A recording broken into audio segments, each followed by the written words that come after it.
do legal work, or what kind of work? Can you tell us a little bit about your organization? So when the organization tries to ensure better and safer working conditions, that encompasses a lot. And our organization originally started by helping workers that weren't paid for their work. So most people can't even imagine they will go out to a job site and work several days or even several weeks, put in their time and work hard. And construction's a hard job. And sometimes at the end of the day or the end of the time period, their employer won't pay them. So our organization has helped hundreds of workers recover their money that's legally owed to them. And then we also help workers when they're injured. But one of the most important aspects of our organization is we really want to not only ensure that workers have better working conditions, but also ensure that companies that are doing the right thing, honest construction companies, are able to compete. Because when people aren't paying their workers, there's no way an honest company can compete against a company like that. That's correct. You recently did a study on the workforce conditions in Austin. That study, can you give me a couple of conclusions that came out of that study and what you found and who you worked with on that? Sure. Well, we wanted to understand how widespread problems were in the construction industry for the workforce and also for honest construction companies in the industry. So we teamed up with the University of Texas to conduct one of the most comprehensive studies on the workforce that's ever been undertaken in the country. And what we found were some pretty astounding statistics. So, for instance, Texas is the most deadly place to work in the country. Every 2.5 days, a construction worker dies on the job, more so than any other state. And I think that number should be shocking and shameful for all of us as Texans. But in addition to that, 1 in 5 workers are not paid for their work. Many workers don't even have workers' compensation. So if they're injured on the job, they have next to little to no recourse. And then also, many workers are misclassified, meaning that their employers essentially break the law by not paying them as employees and instead don't pay any taxes on them.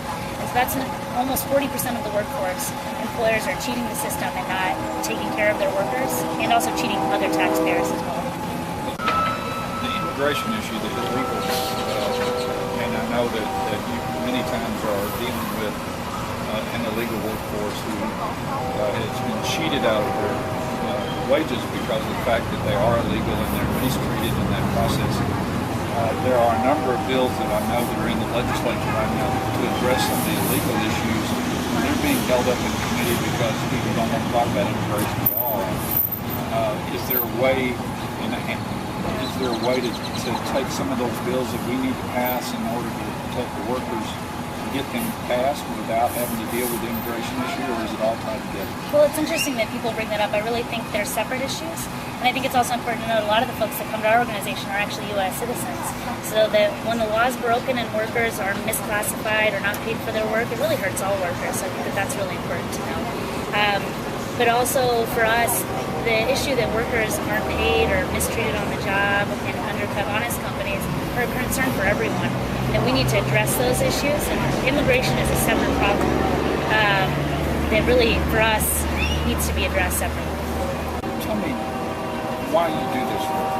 Why did you get started in this particular area, and what is it about you that attracts you to this particular issue, and what do you hope to achieve ultimately? Is there an end game for you, or is it an ongoing process to deal with the workers that you deal with? I think what attracted me to this work are a lot of the values that I think a lot of folks in Texas share, which is about honesty and integrity and what's fair and what's right. And I don't see that happening right now, especially in the construction industry, for the workforce or for good businesses that are trying to do the right thing. To really uphold those values, I see our work as part of that. So for us, the end game is when workers are treated fairly, when honest businesses can compete. And that's not happening right now. But there have been real steps. You see construction companies coming together to want to address these issues with the workforce, certain legislators stepping forward, and I think that collectively we can come up with some innovative solutions that will really uphold our values that we have as a community.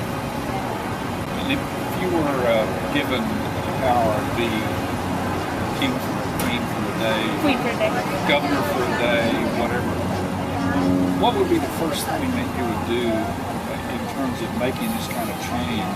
What would be the first thing you would address in that area? Well, I think we need to bring forward the stakeholders on these issues. I think construction companies that are doing the right thing need to be in the room with workers' rights advocates organizations and workers and also just the general public.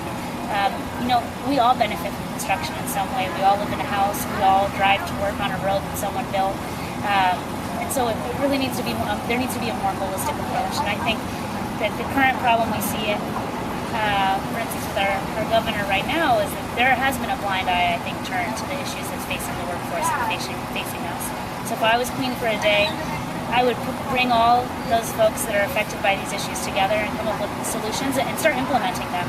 We can't pretend they don't exist. There are real problems that exist in the industry, and it's everyone's responsibility to start making change.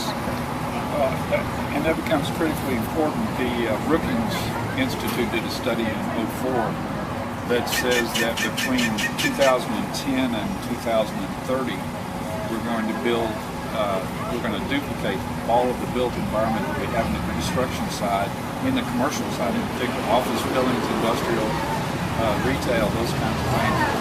So what you're doing then becomes really critical for what's going to happen in the future. So if we don't address that problem now, how can we address it when we start building again? So those are really key issues. I think the work that you're doing is really important to the future and also to the workforce in the future as well. And I want to commend you on that, and I want to thank you for doing this interview. If there's anything we can do as Construction Citizen to help you, we want you to be sure to call us. I appreciate that. Thank you very much. Thank you.